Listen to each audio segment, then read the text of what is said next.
Everyone, welcome to my next review of the X-Men 97 wave, and today we're going to be checking out the X-Men 97 Rogue.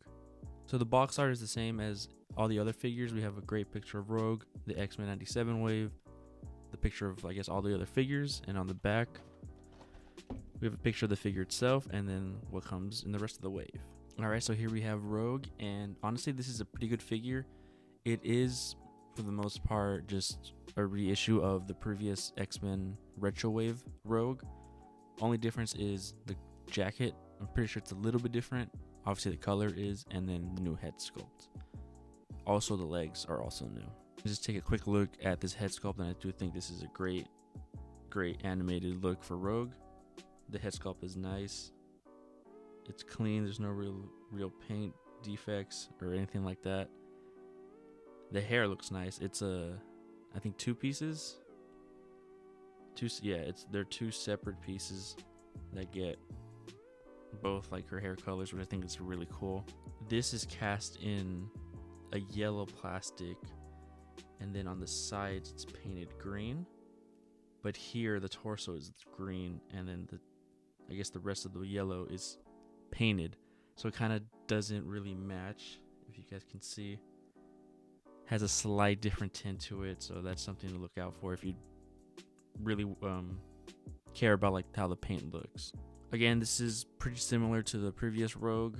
The belt is different. This is a nice, more sleek belt than what came about before. The jacket's obviously green instead of, was it brown, I think? But overall, it's a similar figure. The legs are different. I know these bands are they molded? I think they're slightly molded, but they're painted on as well. And so is like the top of the boots.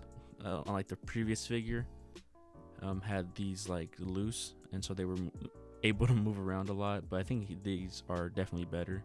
And obviously she is pinless. For starters, the articulation is pretty basic. She can't really look up because of all that hair. She can, however, look that much down, which is pretty great. She can tilt her head and rotate as well. Her arms can go up this much. She has a single jointed bend because of the mold of the jacket, and then rotation at the wrist, and then a hinge. And these cuffs are loose, so you can kind of move them up or down however you like.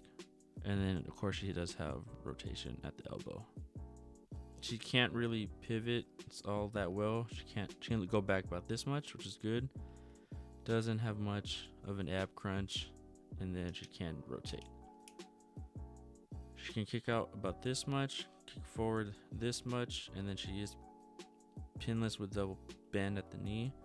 She can kick back this much.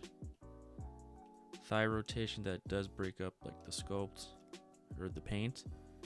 And then for the feet, you pivot, hinge back, hinge forward. Out the box, she does come with a fist, and then also another one that's holding the glove, and that's for her powers, because if we can switch from her alternate hand, which is an open palm hand where she can actually use her powers, which I think is really cool. This previous figure did have it as well. I do think the hands were different.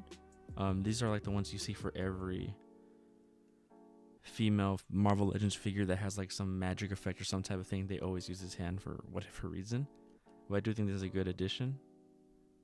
And along with those hands, she does come with a pair of fists.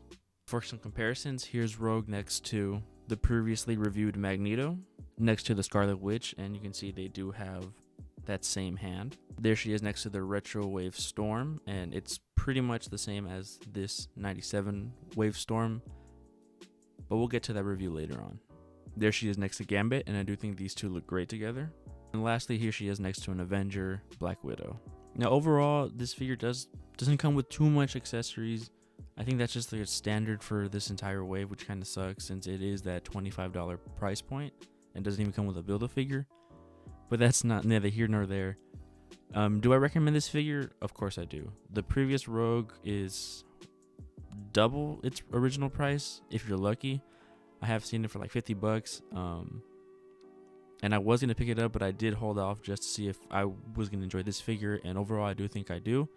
Obviously, this isn't a comic book one, but you can kind of make it fit in your comic display. But this is an animated series figure.